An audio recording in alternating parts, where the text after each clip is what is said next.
EVS का environmental studies mock 5 start करेंगे।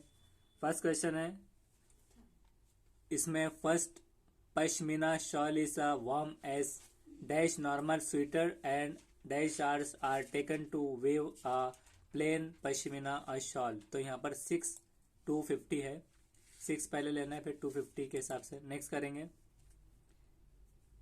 X-rays can pass through our skin, pass through our bones, pass through our skin but not bones, pass through our bones but not skin। X ray निकालो जब बोलते हैं तो skin से पास होती है या फिर ये लाइटर होती है एलिमेंट। बोन्स दिखाई देते हैं एक्सरे में तो वो बोन्स से तो पास नहीं हो जाती, स्किन से पास होती है। तो यहाँ पर कंफ्यूजिंग, अगर हम करेंगे पास थ्रू आवर स्किन, लेकिन यहाँ पर है pass through our skin but not bones, तो ये दो चीज़ें भी मतलब हो सकती है, क्योंकि इसका मकसद ही नहीं आ रहा है कि पास स्किन से हो जा रही है, क्योंकि बोन्स की उसमें दिख कर आएंगे वाजे कि कहाँ पर क्रैक है, फ्रैक्चर है। तो बट नॉट बोन्स कर सकते हैं हम, pass through bones but not skin, के स्किन दिखाई देगी।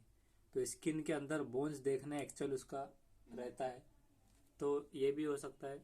इसे फिलहाल हम अभी पास थ्रू आवर स्किन कर देंगे, ये स्टेटमेंट ना लेते हुए, और सेव कर देंगे। नेक्स्ट है, part of the flower which is often scented and attracts insects, carpel, ovary, sepal, petal. इसमें से कौन सा एक फ्लावर है? तो इसे हम कार्पेल कर देंगे, जो अट्रैक्ट करता है इंसेक्ट को उसका सेंट से।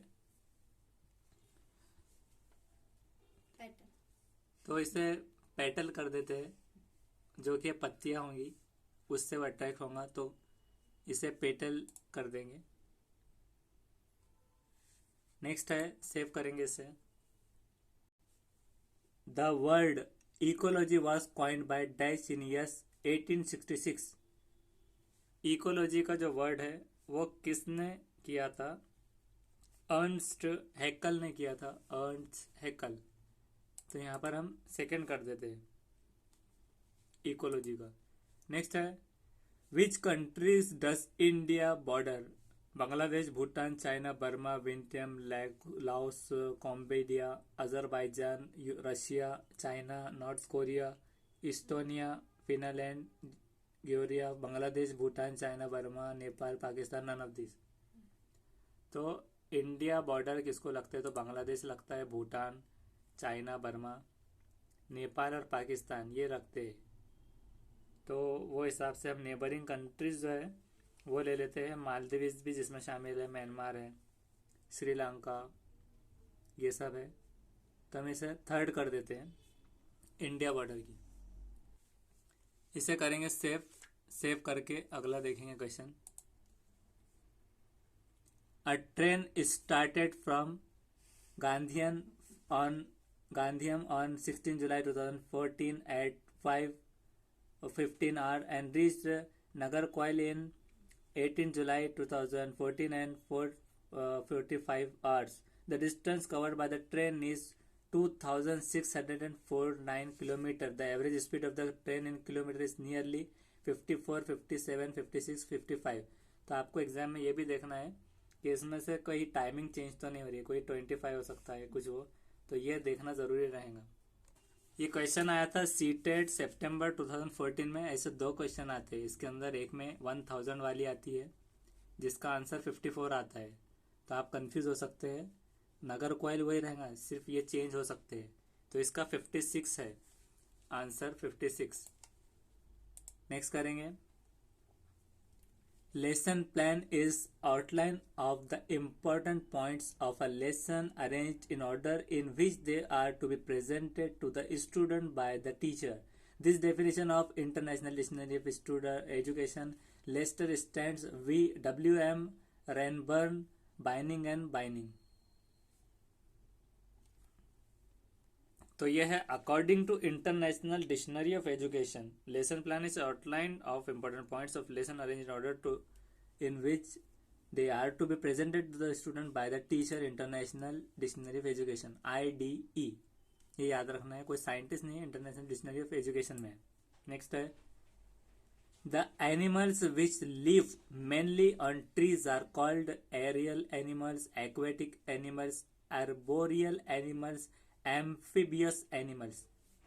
दरख्तों पर जो एनिमल्स रहते हैं उनको एरियल एनिमल कहेंगे, एक्वेटिक या फिर क्या, तो एर्बोरियल एनिमल इसमें थर्ड लेना है। एर्बोरियल एनिमल उनको लीफी सराउंडिंग में रहते ही उन्हें कहा जाएगा। नेक्स्ट है most trains are powered by diesel और गैस, डीजल और इलेक्ट्रिसिटी, डीजल और पेट्रोल, इलेक्ट्रिसिटी और पेट्रोल। तो पेट्रोल पर तो ज़्यादातर नहीं चलते ट्रेन, तो पेट्रोल पेट्रोल हटा देना है। डीजल गैस नहीं रहता उसमें, तो इलेक्ट्रिसिटी की आजकल मॉडर्न ट्रेन चलती है, तो डीजल और इलेक्ट्रिसिटी करेंगे। नेक्स्ट है ants always moves in a line to confirm their membership of the same nest, to obey the worker and to follow the route taken by the worker, and who secrete an odorous substance from its abdomen for the other to follow toward food and shelter, to show togetherness among the member of the same community.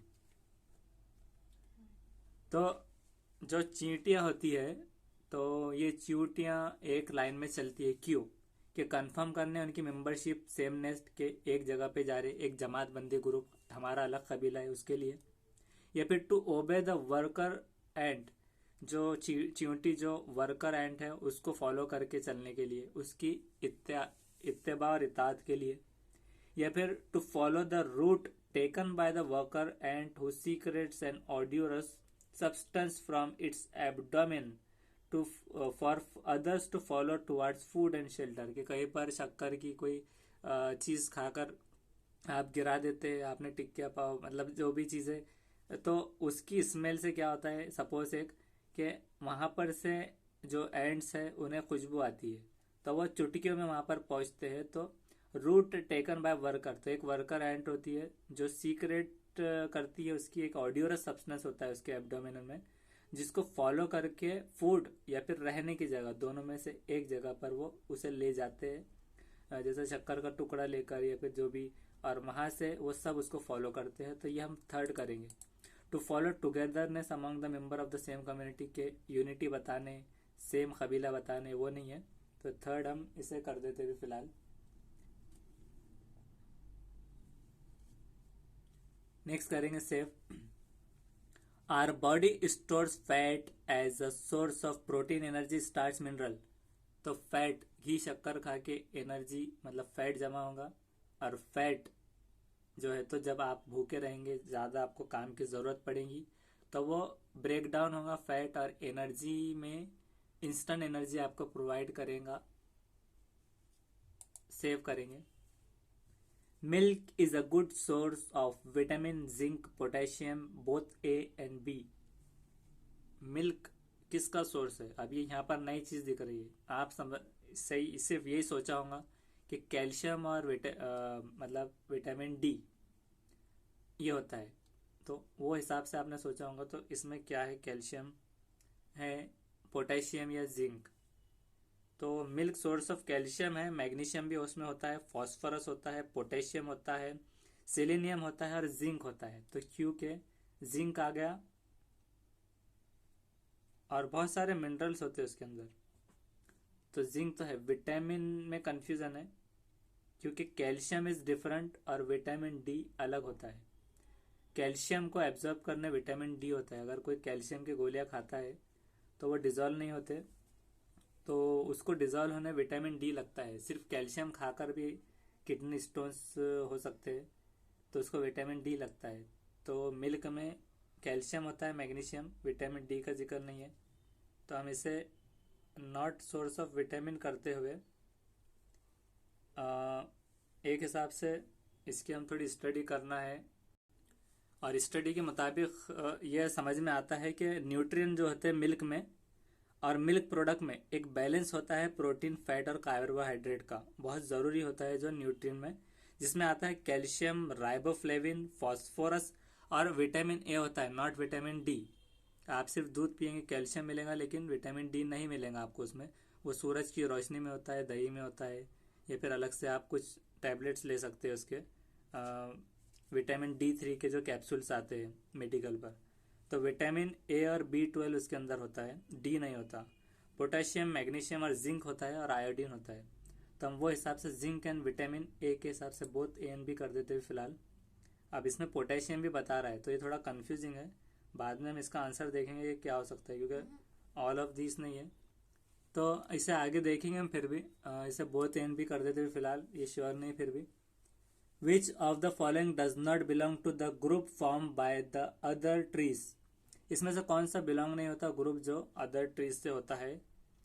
तो क्या वो mango है, coconut, टर्मेरिंड है या फिर नीम है? Other trees से जो ग्रुप नहीं हो रहा, कोकोनट फल का है, इमली, नीम में फल नहीं आते, ये इमली फल है, कोकोनट है और मैंगो है। नीम के दरख्त पे निमोली आती है। आमतौर से इसे टैमरेंट ऐसा पढ़ते हैं, मतलब उसका प्रोनाउंसिएशन जिसे हम टैमरिंड ऐसा पढ़ते हैं, तो टैमरेंट आता है इसमें। तो ये नीम जैसा निमोली आएगा इसका, तो सब फलदार है वैसे तो, मतलब फ्रूट की शक्ल में इसमें निमोली आएंगी। तो अब उसमें दूसरा ये देखना है कि और क्या डिफरेंस हो सकता है। तो अब है पत्ते, कोकोनट का जो ट्री रहेगा उसके बड़े पत्ते आएंगे, और टैमरिन जिसे कहेंगे, और नीम और मैंगो जो है उसके पत्ते इसके मुकाबले में छोटे रहेंगे। तो ये बिलोंग नहीं करता इस ग्रुप का, तो कोकोनट कर देंगे। और ये बहुत ऊंचाई पे रहता है वैसे तो, लेकिन पत्तों से उसे हम ऐसे जजमेंट लगाएंगे। नेक्स्ट है another name for a poor men's cow. Another name of poor men's cow क्या होता है? मतलब काव का, पुअर मैंस की काव क्या कहलाती है? शीप कहलाती है, गोट या फिर डोंकी या बफेलो?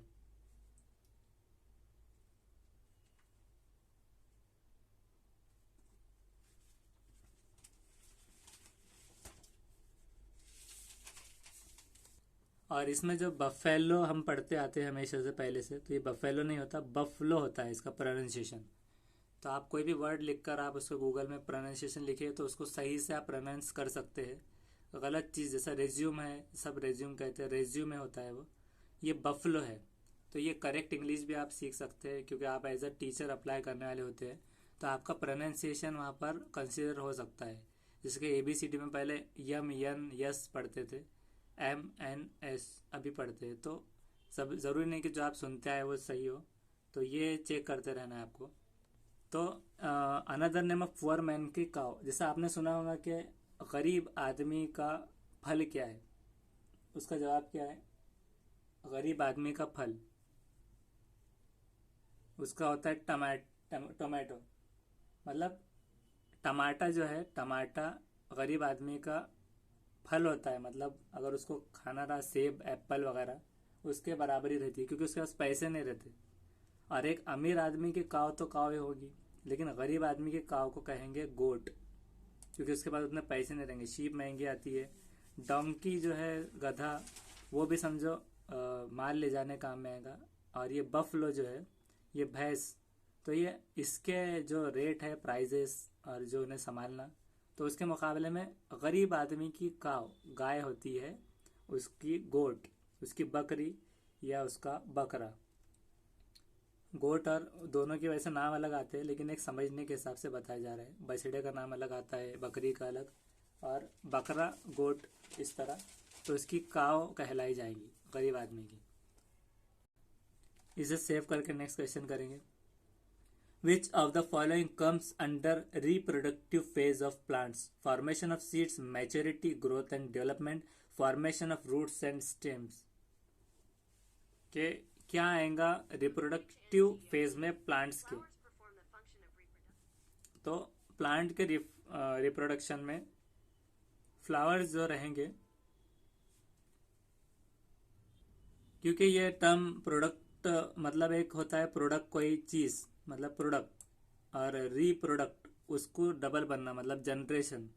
तो प्लांट के अंदर जो जनरेशन करने का मतलब नया प्लांट आने का जो फॉर्मेशन होता है, तो वो सीड से होता है, फॉर्मेशन ऑफ सीड से। मैच्योरिटी नहीं लगती इसमें, ग्रोथ एंड डेवलपमेंट नहीं है, formation of roots and stems से नहीं होगा।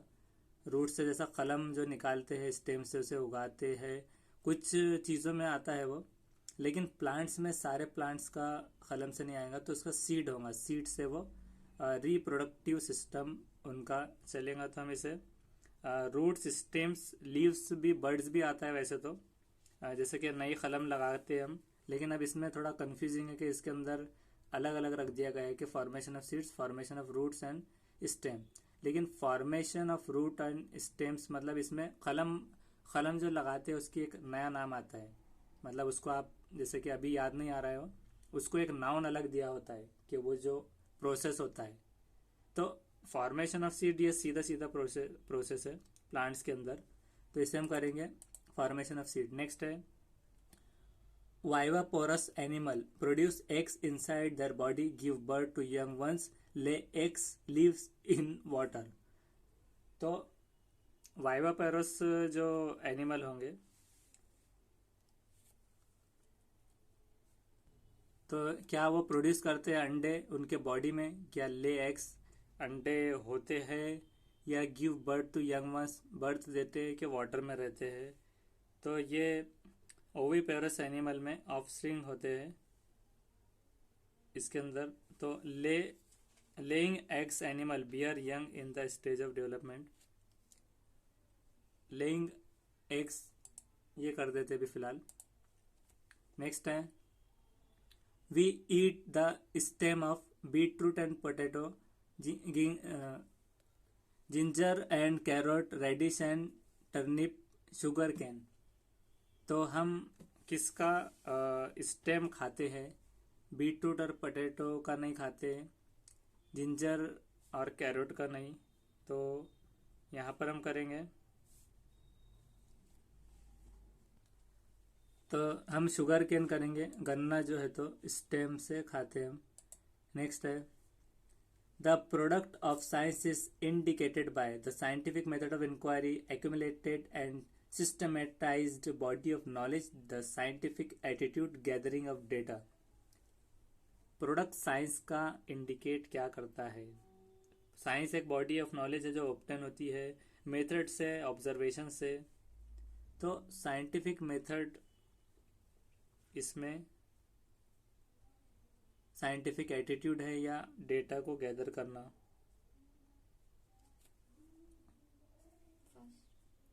हम इसे फिलहाल अभी फर्स्ट कर देंगे, scientific method of inquiry, product of science. Next है fleece is the feather of birds, the kind of mites, the scales of snakes, the coat of sheep। Feather है बर्ड्स का, पर या फिर माइट्स का कुछ फर है। फ्लीस है क्या, ये कहना है आपको। तो फ्लीस ये कोट्स ऑफ शीप से मिलके बनते हैं, जिसमें जैकेट्स भी आते हैं फ्लीस के। ये सब स्नेक्स का उसका नहीं है। नेक्स्ट है which chart is used to present the growth of a family right from their ancestors, flow chart, table chart, tree chart, time chart। तो मतलब जो पुरखों से जो चीज़ें आती है, पीढ़ी और शजरा वगैरह जिसे कहते हैं हम, तो वो किससे मिलती है? तो हम तो इसको वो ट्री चार्ट आता है, मतलब फला आदमी थे, दादा थे, उनके 4 बेटे थे, 4 बेटों के 3 बेटे, 3 बेटियों की बेटियां, ऐसा करके जो शजरा निकलता है, कहाँ से आ रहा है, किससे मिलता है, वो देखते हैं। तो ट्री चार्ट होता है, ट्री डायग्राम, ट्री चार्ट इसमें होता है वो फैमिली का। नेक्स्ट है what are the names of the 2 brothers who created the first successful flying machine. 2 नाम भाइयों के 1903 में, 1903 में अमेरिकन ऑरवेली और विबर राइट, उन्होंने पहला सक्सेसफुल कंट्रोल पावर फ्लाइट बनाया था किल डेविल के हिल पर, किटी हॉक में, नॉर्थ कैरोलिना में। ये ब्रिटिश पैथ फिल्म क्लिप हुई थी उनकी एक रिलीज, जिसमें बताया गया था कि राइट ब्रदर उड़ा रहे हैं प्लेन 1908 में। तो 1903 में उन्होंने किया था और वो फिल्म 1908 में आई थी। Minerals found in the runoff from agricultural land and treated and untreated sewage effluents responsible for eutrophication in water bodies, phosphorus and nitrogen, phosphorus and carbon, iron and magnesium, phosphorus and potassium। Mineral जो मिलते हैं तो nitrogen और phosphorus ये कर देंगे हम अभी इसमें, जो राउंड रन ऑफ एग्रीकल्चर में जो आते हैं, रन ऑफ एग्रीकल्चर ट्रेंड और अनट्रीटेड सेवेज इफ्लुएंस में वो रिस्पॉन्सिबल होते हैं एयरट्रोफिकेशन ऑफ वाटर बॉडीज में, तो हम फॉस्फोरस एंड नाइट्रोजन कर देंगे। नेक्स्ट है a third airline recently has been introduced in India is Air India, Indian Airlines, Vaidut Air International। तीसरी हाल ही में जो इंट्रोड्यूस हुई है इंडिया में एयरलाइन, तो वो एयर इंडिया है। 60 इंटरनेशनल डेस्टिनेशंस पे पहुंचती है वो। 11 जुलाई 2014 में ये स्टार अलायंस के मेंबर्स ने इसे निकाला था। एयर अलायंस हम कर देंगे। नेक्स्ट है organisms that break down the dead organic matter and turn into release energy decomposers, तो इसे हम डीकम्पोजर्स कर देते हैं। नेक्स्ट है the process of teaching and learning EVS involves collecting, investigating, organizing, analyzing, developing the plan of action, generating alternative solutions, and identifying the object a teacher wants to use all the above mentioned tools for active learning. What should be she do to teach them the concept of germination of seed? Show them the clipping on germination of seed. So show them different type of seeds. Ask them to germinate seed at home and write the changes and they observe seed each day. They take them to the field and help them to show seed on their own and ask them to record their observation in EVS notebook। तो इसमें यह है कि एक process है EVS में, teacher जो है उसको कलेक्ट करना है, इन्वेस्टिगेट करना है, ऑर्गेनाइज करना है, एनालाइज करना है, समझना है, डेवलप करना है प्लान ऑफ एक्शन। तो इसमें वो क्या कर रहे हैं, सोल्यूशन देना है। इसका टाइम कम है इसलिए जल्दी पढ़ना पड़ रहा है। टीचर को जो है तो ये सारी चीज़ें बच्चों को सिखाना है, तो क्या करेंगे वो, उनको क्लिप बता देंगे, क्या उससे समझ में नहीं आएगा। Show them different type of seeds, बीच से नहीं दिखेगा, और उनको फील्ड पर घर पे अगर बोल देंगे कि घर पे जाओ ऑब्जर्व करो वो क्या कर रहा है, गलती सही वो बताया नहीं जाएगा, तो उन्हें फील्ड पर ले जाएगा। जैसे कि ग्राउंड का आया था कि बच्चों को सीखने के लिए ग्राउंड पे ले जाए, तो इसे ग्राउंड पे फील्ड पे ले जाना है और बताना है ये 1 सेकेंड बचा है और ये हमारा टाइम अप। ओके करेंगे। 21 करेक्ट है फिर भी और 4 इनकरेक्ट है।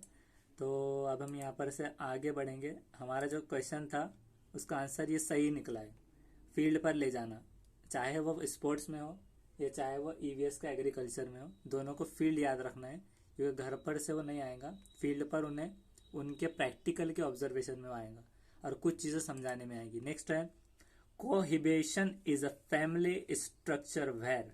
कोहिबिशन क्या है, एक फैमिली स्ट्रक्चर है जहाँ क्या होता है, अनमैरिड कपल लीव होते हैं लॉन्ग टर्म रिलेशन पे, उनके रिसेंबल मैरिज तक के, मतलब अनमैरिड कपल रहेंगे लॉन्ग टर्म रिलेशन में रिसेंबल मैरिज तक, और रिलेशनशिप वेरीज होंगी इन्वायरमेंट के हिसाब से, या domestic group same personal use करेगा, और लास्ट है कि people of common religion stay together.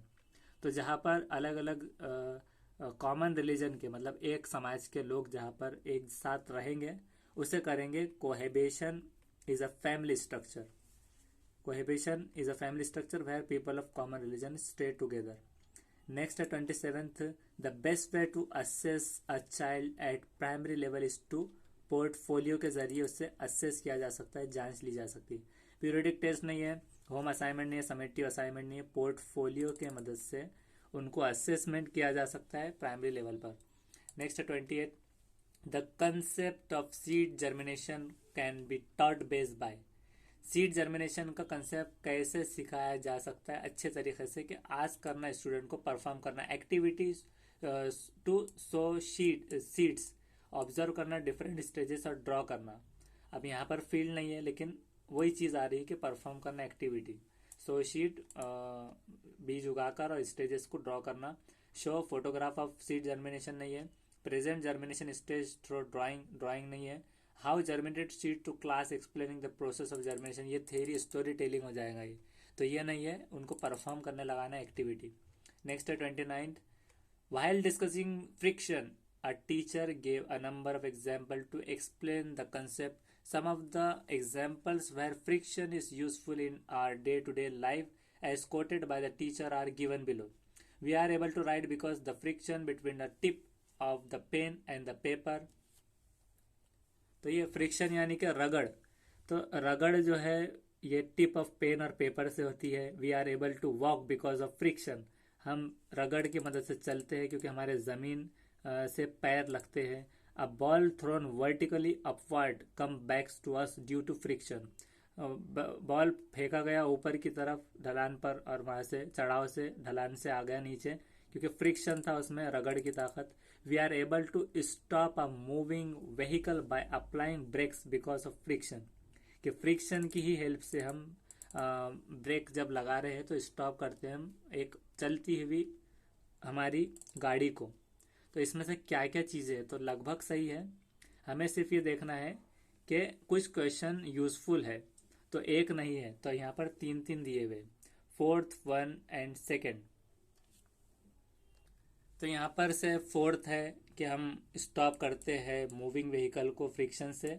One है कि जिससे हम राइड करते हैं फ्रिक्शन को टिप ऑफ पेन और पेपर से। और सेकंड था कि हम चलते हैं लेकिन बॉल थ्रोन हुआ तो ये फ्रिक्शन नहीं था क्योंकि हर बार बॉल वापस नहीं आएगा और बॉल उछल के भी जाता है। मतलब अगर आसमान में फेंके, इसमें ये नहीं लिखा था कि ज़मीन पे फेंके आसमान में, ये मतलब आपको दिमाग लगाना था कि अपवर्ड था, बस ऊपर की तरफ आपने फेंके। तो यहाँ पर रगड़ ही नहीं हुई, ये एड था। और ग्रेविटी यूज हुई इसके अंदर, नॉट फ्रिक्शन। ग्रेविटी का इस्तेमाल हुआ, तो ये छोड़ के इस वजह से ये है। और लास्ट क्वेश्चन है कि Shalini has planned a field trip for class 4th student को साइंस सेंटर में। इसमें से कौन से तरीके से वो जनरल इंस्ट्रक्शन दी जाएंगी स्टूडेंट को इररिलेवेंट ट्रिप से। कि क्वेश्चन पूछना है कि तुम्हारे डाउट क्या है डिस्प्लेस पर, या फिर डो नॉट गो एनीवेयर, भाई बिना पूछे किधर भी मत जाओ, गुम हो सकते हैं वहाँ पर। Take note pad and pen with you, कि नोट पैड और पेन ले लो कि कुछ भी लिखा है, कुछ दिखता है तो उसके बारे में नोट लिखो। नेक्स्ट है कि carry out your full school bag for the day, वहाँ पढ़ाई नहीं होने वाली है तो इसलिए ये गलत है। अब इसके हम आंसर्स नेक्स्ट वीडियो में देखेंगे करेक्ट, जो हमारे ऊपर जो 4 हुए थे, या फिर इसमें हम कवर करके आपको दे देते हैं। 23rd गलत हुआ था। थर्ड हेडलाइन जो है एयर इंडिया नहीं था, वैद्युत था क्योंकि उसमें ओल्ड इन्फॉर्मेशन आ रही है 2014 की, तो वैद्युत है इसमें। उसके बाद है x ray scan pass through skin and but not bones, क्योंकि उसका पर्पज़ ही है ना एक्सरे निकालने का। आपको ऐसा मतलब एक फन एंटरटेनमेंट के लिए थोड़ी स्किन से पास कर देना है रेस, आपको बोन्स की मूवमेंट देखना है कि कहाँ फ्रैक्चर हुआ कहाँ नहीं। इस वजह से मतलब बोन्स और बोन्स से पास नहीं होगा क्योंकि उस पर वो आएगा, तो ये आना ज़रूरी है क्योंकि उसका मकसद उसमें वाजे हो रहा है। नेक्स्ट है इसमें से कौन सा under reproductive face of plant में आएगा, तो हमने फॉर्मेशन ऑफ सीड किया था तो ये गलत है, गूगल पे भी गलत है। मैच्योरिटी इसमें आ रहा है लेकिन हमारे हिसाब से ये गलत है क्योंकि प्लांट्स में मैच्योरिटी का कोई रोल नहीं होता, तो फॉर्मेशन ऑफ सीड ही करना है। तो एक कंसेप्ट में मैच्योरिटी का भी आता है तो ये सही भी हो सकता है, तो ये 100% सही है, मैच्योरिटी कर देना इसमें।